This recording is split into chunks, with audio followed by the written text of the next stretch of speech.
he left my mom and my sister. My mom was pregnant with me at the time when he left, Oh my. and my sister, and he went to Malaysia by himself for a better life, right?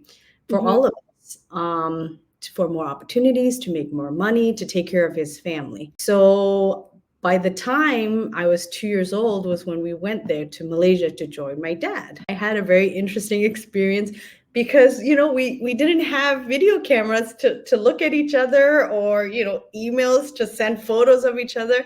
So you So I never was saw him? I know. So I was meeting this man for the first time. That's my Was your father. daddy? you know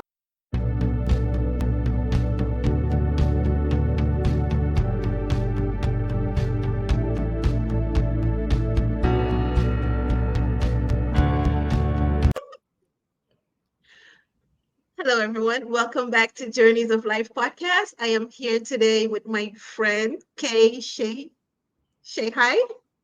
Did I say Yeah, that correctly? you did.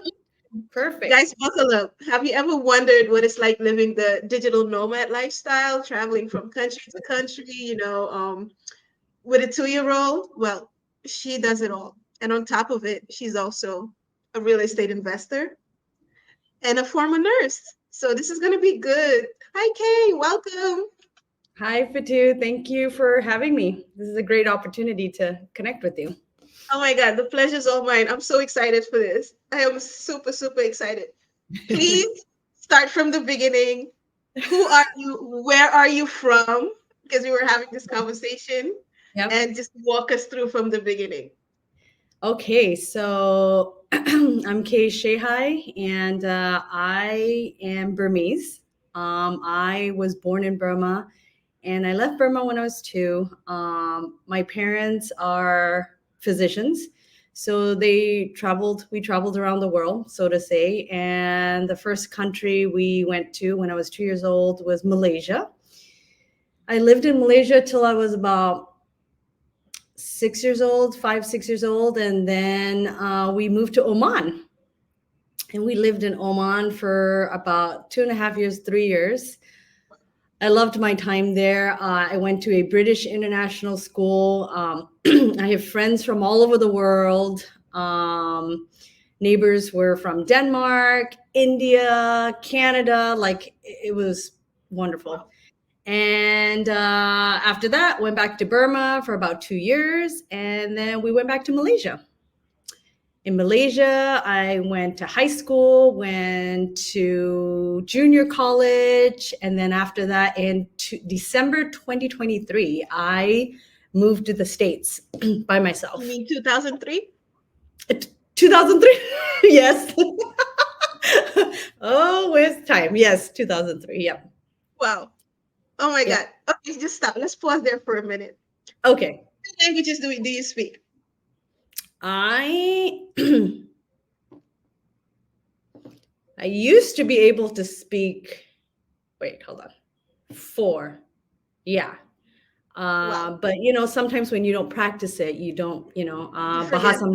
Bahasa Melayu, which is the language they use in Malaysia, English, Burmese, and Albanian. I learned some Albanian so I could communicate and connect with my in-laws.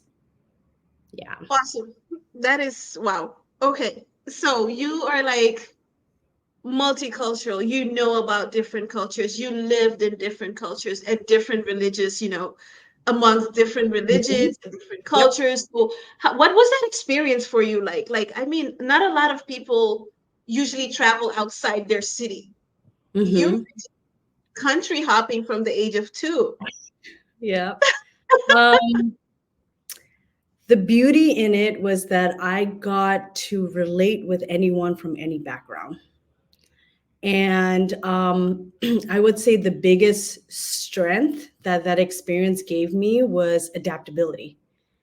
I can go into any environment and adapt quickly. So, like, some people sometimes have cold feet going into a new job or a new environment or a new city or a new town or whatever it may be, or a new circle of people. I don't have that because I'm like, I adapt, you know, I adapt, I get along, and, it's all good.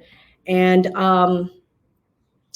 The only downfall I would say is that you don't get an opportunity to grow roots, so to say, and Mm, get to know people on a deeper level or anything like that. But the positive part is that I get to adapt, I get to experience all this culture. So like my background, I feel like is really rich. And very, very you know rich. I mean, I can tell you, like, I haven't traveled as much or as you have, or have been in that many countries, but I love that, like, you're like across continents, going from hmm continent to continent. So adaptability, that's a amazing superpower to have. yeah, Able to yeah, adapt to any culture, any situation that you come across, mhm, and understand, right? I feel like a lot of people don't understand other cultures. So yeah, it's like it becomes like a strange thing, like, oh, I don't know what, their stuff is, but you're just coming in like, okay, I'm gonna adapt, I'm gonna understand their culture and then take it in. I guess back then you guys, now with the age of the internet, if you really made relationships, you can keep in touch and stuff. Back absolutely, then, there wasn't absolutely, that much communication, we weren't so well connected, right? Wow. yes, Wow. What a very rich childhood. yeah, yeah. Super rich. Okay. So how that wasn't easy too, right? As a child, like just leaving your friends, you thought that you were, Yeah, yeah. No, that wasn't easy, but I think you get used to it, you know. okay.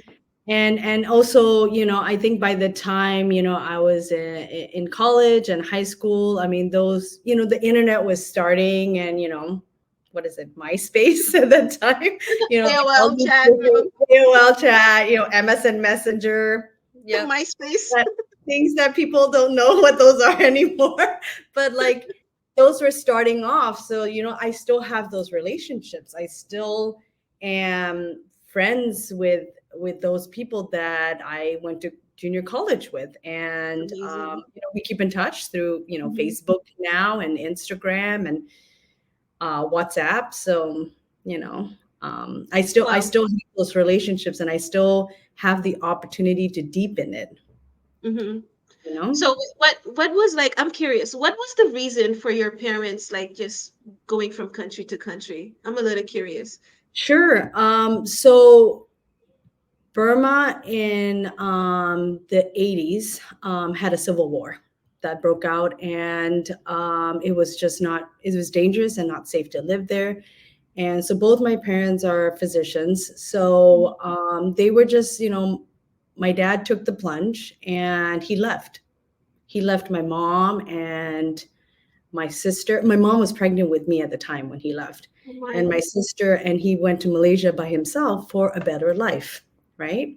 For Hmm. all of us, for more opportunities, to make more money, to take care of his family. So by the time I was 2 years old was when we went there to Malaysia to join my dad. Like I had a very interesting experience because we didn't have video cameras to look at each other, or emails to send photos of each other. So you So I never was saw him? I know. So I was meeting this man for the first time. That's my Was your father. daddy? you know so it was beautiful. Like I'm like, oh, this is my dad, this is really cool. So my dad and I Wow. were always very close. So um it but like my dad, I mean, I'm a first generation immigrant in the US, and it takes a lot of courage to leave your comfortable place and your family and what you're surrounded with. And my parents born and grew up in Burma all their lives. They learned English was taught in school, and like they but it takes a certain courage and a certain person to be like, nope, I'm leaving what I'm comfortable with. I have to, maybe out of survival, but I Hmm. want this because I want this for my family. Hmm. That And speaks to a lot of immigrants' journeys. They leave it all behind. And then yep, sometimes, you haven't seen your dad for like 2 years. Some people don't see their family for like decades, right? Like I came absolutely. here. And like at one point I haven't seen my mother for like 16 years.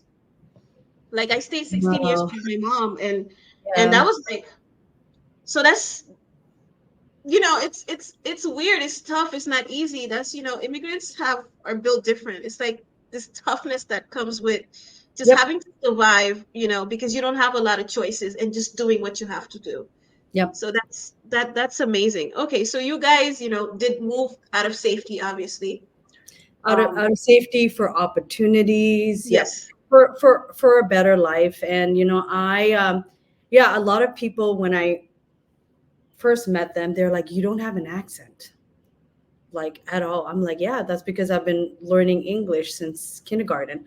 I went to international schools all my life, right, so everything is, taught in English.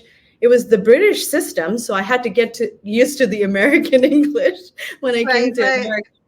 But yeah, Wow, uh, yeah. that is so So, cool. yeah, some of some of the friends that I had in junior college that went to America, we went like, as a kind of like a cohort together. And, they had a hard time adjusting because all their life they grew up in Malaysia, born in Malaysia, all their life grew up in Malaysia. Whereas I was like, okay, cool. This is an adventure, another adventure that I'm going on. And I just adapted to the American way of life, right?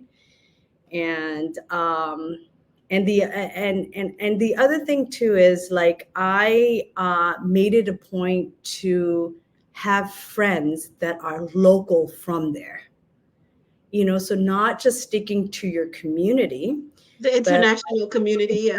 your international community, or like the Burmese community in my case, or anything like that. Like I made it a point, like I want to get to know the locals. I want to be friends with them. I want to know their way of life. How do they do things? Um, and yeah. So So, cool. Oh my God. Such a, mhm. I love that. I actually love the adventure. So you were in all these different situations, all these international countries, and in 2003 you came to the US. Yep, And you were in the US longer than any other countries you have been to. pretty much, pretty much. Okay, so what was your occupation in the US? So, uh, colorful work history too. So when I first came to the U.S., I was going to University of Michigan, and I completed my bachelor's in marketing. So I worked in the IT world with like marketing, different things. I worked in New York, and then I worked in California, and then I was like, no, this is not really what I want. This is not my calling.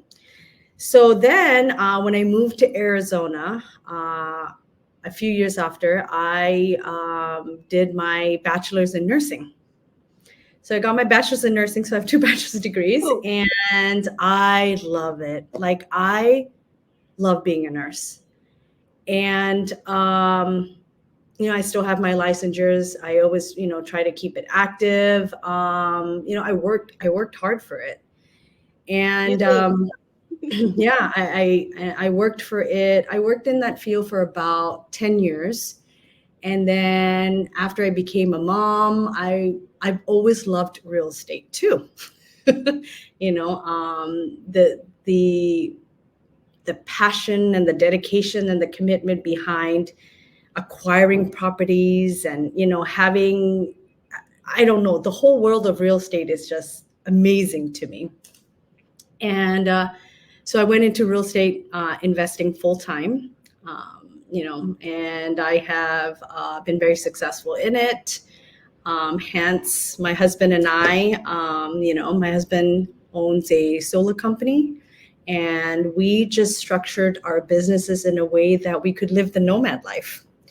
We're like, hey, our son is 2.5 years old, Wow. and we want him to have the opportunity of this exposure to all these cultures and languages and religion. And we were like, how do we do this?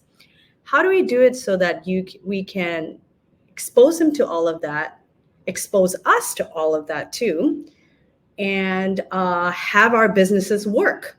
So it's all in the systems. So we designed systems and processes and structures to where we could run our businesses from anywhere. I mean, with the internet nowadays and, everything that we have at our disposal, like you could do that. So right now we're in Panama. We're in So Panama. cool. Panama. Oh my God. Like you're like living the life like a lot of people want to live in. So let's just touch on how you said the structures and how Mhm. important are those processes, right? Because you are doing things from overseas right now. Yes. Yep. And how important is it to have structure and process? And what if something goes wrong? Do you guys have a plan to come back just in case you're needed? Um, what is that Yes. process like? Um, if we are needed, we can come back. But the most important thing is not really how you do it, but it's the who, right? Who knows So how? the who you know, or the who you are, or the who. So we have managers and staff and assistants and like people that we trust, that we know that will do the right things if a person is needed to get done. For example, I converted our properties in Arizona to midterm rentals. That's the other thing too. I was My husband was like, "Let's do this nomad life thing." I'm like, "Okay, let me just list these properties." I have a real estate license in Arizona too. I was like, "Let me list these properties on the internet, on these different platforms to see. Let's see if we get a bite. If somebody wants to rent these places out."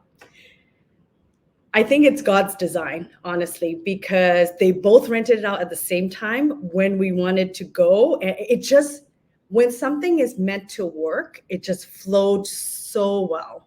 The And I was like, alliance, everything fine. starts Yeah. aligning. Yeah. It's like, Everything starts falling into place. And yeah, and you're like, all the synchronicities, right? Everything is just like, yeah, you're like, oh my God, this happened and this happened and this happened. And it's like, it yeah, just flowed. It it's just flowed. amazing. I was like, okay, we officially do not have a home to live in anymore because they're all rented out. So we got to go. We wow. So like it was this, how did you plan it? So it was just like exit. We have to Yeah, leave. it was like I was like, okay, we know we want to leave in February. I'm like, okay, I'm gonna make these available like middle of February. Let's see. And yeah, one got rented out like first week of Feb, and the other tenant moved in the second week of Feb. Yeah. So it just worked out. And I was like, okay, this is our sign to go and to go on this journey. Wow. So a lot of trust, a lot of faith, that it will all work out, right? It will. I am pretty sure it will. Yeah. So got those midterm rented, and I have the speaking of processes and teams and people, I have two handymen that I can trust. I have my assistant that can run and take care of the tenants. I can do some of that virtually from here. I just have those processes. I have, the most reliable cleaners that are like my person, and that I trust and that will do an excellent job. All of them, actually. So it's like I just have this structure in place that it's like I know B comes after A and C will come after B. Do you know what I mean? So I it's all get it. like, Yes. yeah, so it's all set up to where it's like, It's automated, pretty yeah, much. You yeah, have it's like an automated thing. automated. So that is so cool again. How did you pick Panama first? Uh, we've been to Panama. This is our fourth trip here. Been here many times. My husband has friends here. I have some friends here now, and we just love it. It's time zone wise, we're on Central Time right now. So easy to, our businesses are in the U.S., so easy to work with the U.S. They use the American dollar, so no exchange. It's dollar for dollar, so makes everything easy. Um, is just geographically, if we need to go back to the US, Miami is like 2.5 hours away. Wow. Same, Houston is about like 3 hours away. It's just a very good strategic spot. So it's like, hey, we'll go there and we will spend 2.5 months here. And yeah, we've been here for about 2 months now. So So middle you have of like 2 weeks April. left. Yeah, yeah. So what's the next step? And before I go to the next step, how Sure. has your son adapted? You have a 2-year-old. Yeah, I yeah. know they're busy. They're very busy. So how is he Yes. adapting, and how are Um, you adapting? I'm adapting really well. I love it here. I love the Latin American culture, the people. I just love it. And I don't speak much Spanish, but I have Google Translate that will help me. And I'm learning, and I think my Spanish has improved a lot. My son went to an all immersion Spanish school when we were back in Arizona, and so Spanish is not a foreign language to him. He's used. I think he understands way more than he speak it. And so I enrolled him into a school. I found a school here. I was like, hey, we're only here for 2.5 months. Can he come to school? And yeah. So he's going to school here, and he's made friends here. He loves going to that school. Yeah, he adapts really quickly too. I don't know if he got it from me I or got it from you for sure. And I but cannot wait to see him a few years down the line. He's gonna be so cultured, yeah. so like knowing of Mhm. different people and different cultures and religions and languages, and you're setting him up for a very, very bright future. Like, Yeah. The first time he took a flight, it was domestic.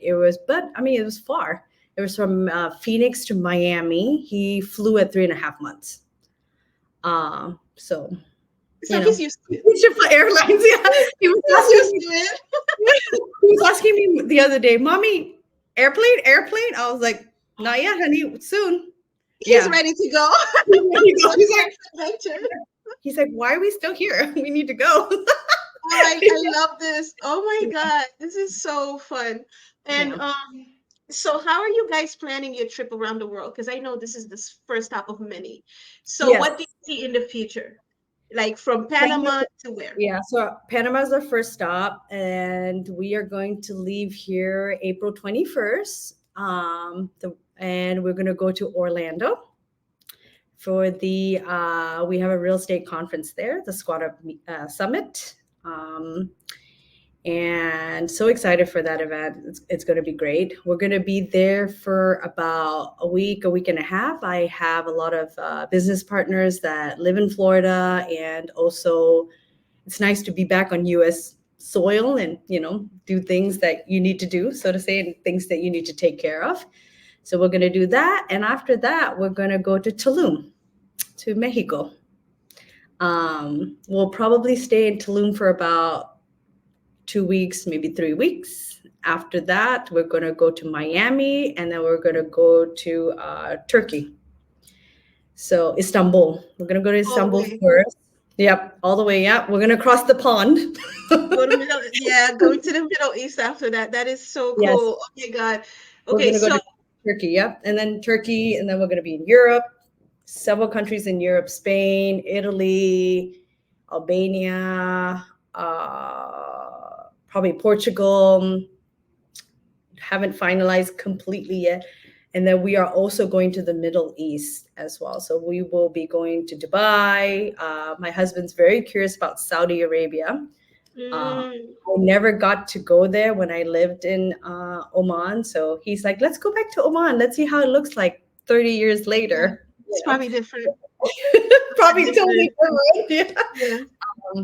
I mean, when I grew up in Oman, and my parents, took us for like a trip to Dubai. Dubai was nothing like the Dubai today. Nothing. You Totally had different. you had wild camels running along the roadside, and it was sand dunes. Yep. So I saw Dubai before Dubai is Dubai today. Yeah. Yeah. So That's going to be an experience for you because I talked to somebody else who said she was there recently, like 10 years ago, and it's not the same thing now. So it's I can crazy. only imagine 20, 30 years back. That was Mhm. crazy. Oh my Yeah. goodness. Okay, so with all of this traveling, where is home? How, that's tough. Yeah. What do you consider home? Um, I mean, the US is home. I've lived in US the longest. I Mhm. have we have some family there. We have like family in the sense like distant cousins, and my husband's brother lives there. And But I don't know. It's not entirely home yet. So I'm kind of discovering in that stage what that looks like. But it is home. It is home. America has given me wonderful opportunities, amazing friendships. Um, yeah, like, you know, yeah, It's amazing it's given me the opportunity to live that I live now. to live You the know, way you're doing now. Okay, so have you been back to Burma no, I think the recently? last time I went was 2001. Yeah. Yeah, Yeah. 2001. So no, Burma right now has a war that's going on. So not the best place to be at Not right now, very safe unfortunately. yet. Oh my Yeah. goodness. Okay, Hmm. so let's touch on your husband a little bit. He's from Sure. Albania. So Hmm. how is that culture? I mean, you're very cultured. So I'm Yeah. I'm not surprised that you're meeting somebody from a totally different culture too. But Of how course. is that? I don't know about him, but how is it like, because he's from Albania and then you have all of this rich, rich, rich background. Hmm. But how was it meeting with somebody from a totally different place that you haven't been to? So my husband is also a first generation immigrant. So Mhm. he left his family, his friends, everything at the age of 18. Wow. He came as an exchange student, went to high school in California, and then did university, college, all that stuff in the States. He and I met in California. We met at work. I did not know where Albania was originally. I thought my husband was Middle Eastern or Hmm. something. Yeah, when I first met him, I'm like, "Who's this Middle Eastern guy?" And then he's like, "I'm from Albania," and I was Right. like, "Oh, where's that at?" So I think I'm just drawn to like the uniqueness of people and the diversity of people. So I always knew that I was going to be with someone unique. Yes. um, Someone who was, my husband is, I would say, one of the most open-minded and adventurous people I've met. Right. And he's just very curious by nature, and I just love that. Like, he loves to like talk to people and learn about people, and It's um, amazing. yeah. So Yeah. he probably thought I was a unique person too. Like, where the heck You is are. You're very unique. Like, I mean, he's who like, where's Burma? Yeah. I know um a lot of people are gonna say, "Where's Burma?" So that's a nice mix, yeah. Burmese and Albanian, and it's like your son now. He's like, "Oh my God, I am so multicultural." Yeah, I kid you not, for two, when I was after I got married to my husband and we're thinking about kids and stuff, I'm like, I wonder how our kid's gonna look like. I'm so curious. I Googled everywhere to like The mix.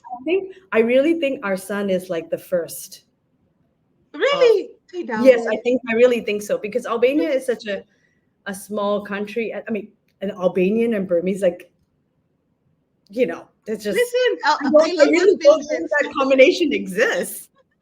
How did you guys meet? Like, it's so, immigration is like so good because you get to really meet people from places you never heard of. Hmm. And now you have a kid together, and wow, that's wonderful. So how did his family accept you? Like, because I know sometimes Yes. different cultures have a hard time accepting different people, Mhm. so how was that process? I am very blessed, and I'm very grateful for my in-laws, because my in-laws are some of the most sweetest people I've ever met. My husband grew up and is very close to his grandfather, and I remember speaking to that man for the first time on the phone, and he told my husband, like, she's going to be your wife, like, I just know it. And Oh, I think he wrote down like my name on his like little notebook. I mean, this is the stuff I'm finding out later. And they just welcomed me, it's amazing. you know. They just welcomed me, and and I think what they liked and appreciated was that they don't speak much English. I mean, they don't speak English at all.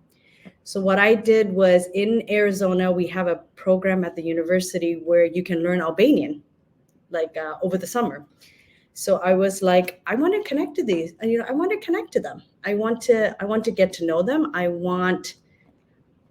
not expecting them to learn English. I mean, like, they're older, right? So Yeah. I'm like, "But I can do something to connect with them." So I took an 8-week course, and Albanian is hard. It's not easy.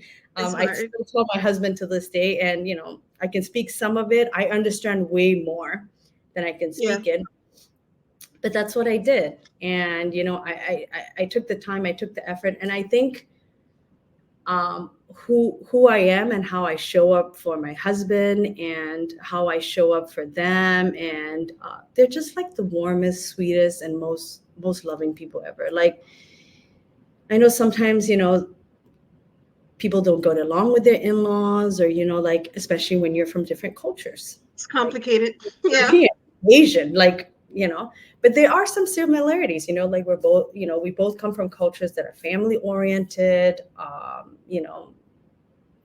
A man's place in the house, a woman's place in the house, how marriage is sacred, all those like little details that are very similar.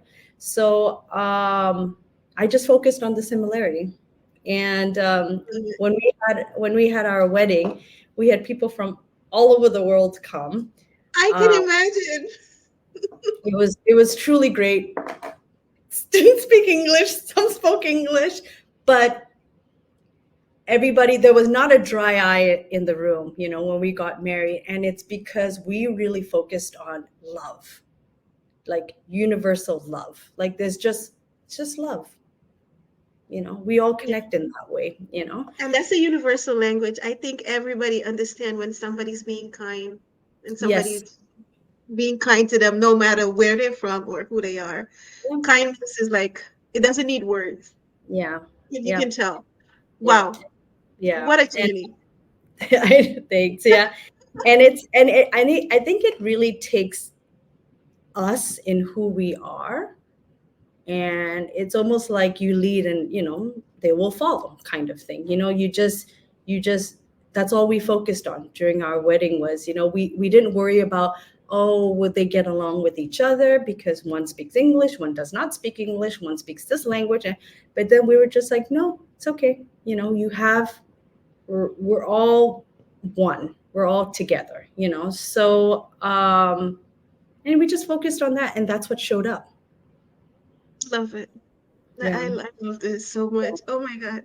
Yeah. Wow. This was so amazing. I love this interview. It's like Yeah. so cool. So what is one tip you would give to somebody who wants to live the The no. digital nomad? Yeah, like the digital nomad, country or continent hopping type of lifestyle.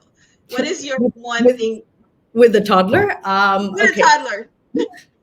I would say trust, trust, and be open. Be open. You know, things might not turn out to be 100% you want it to be, especially when you're traveling with a child. Schedules might change, different things like that. But just trust that it will work out, and be open and curious, um, and set up structures. If you set up your structures right, there's this amazing book that the audiobook that I listened to. It's from James Clear, Atomic Mhm. Habits. Um, I love that book. One thing, yeah, it's such a great book. There's one thing that he mentioned. He said, I think, don't things don't fall according to your goals, and I'm just paraphrasing this, not word by word, but things don't really fall to what your goals are. Things fall to how good your systems are. Mm, So we can have goals all the time. But the most important thing is, what systems do you have in place, you know? And the systems can also come from your teams, and the trust thing, right? Trusting that your teams will do the right thing, yes. trusting that, trusting that my assistant will show up to do a certain thing, trusting that the handyman will do a great job so that my tenants can have a great experience, or the cleaners cleaning it to the standard that I would like so that it serves my tenants. So Mm, trust is a big thing. I love If it. And you know, before you can get to all of that, I guess you have to vet them, right? You of have to course, vet the cleaner, vet the assistant, and you need to vet the people, and then you can build the trust. yeah, Love that. Love it. So, Kay, yes. please tell people where they can find you, and then I am expecting pictures of all your little adventures. I've been to all the countries through your eyes. Please tell my audience where they can find you. So, guys, please follow her and follow along her amazing journey. I am on Instagram and Facebook, probably the best places to follow me. And my handle is right there, at my first name, Kay, last name, Shehai. Yeah, guys, that's pronounced Shay, like in shea butter and hi. So Shay hi. I love that unique story. Thank you so much, Kay. This was so nice. Thank you for the opportunity to get so much insight and into such a rich background. Thank you. Not a lot of people. You're like very unique. Not a lot of people get to live the lifestyle that you live. So Yes, it's and amazing. my parents gave us that opportunity, and it's really just having that perspective, of like, okay, um, it's easy to focus on, like, oh, that made me not have roots, or that made me not allowed to have those deep relationships. Mhm. If I were to have a perspective that empowers me, I would say, hey, that allowed me to be a person that can adapt and You change look and be at the fluid. positive. Yeah, yeah, So always look at the positive side of things, no matter what, yeah. because You it's always more than the negatives. Yeah. I love that. Well, any parting words? Anything you want to say? I could talk to you forever for two, but I know. Any I'm not question I didn't ask that you wish I asked? gonna. Any questions? Well, I know you probably have a very colorful background like me. Yes,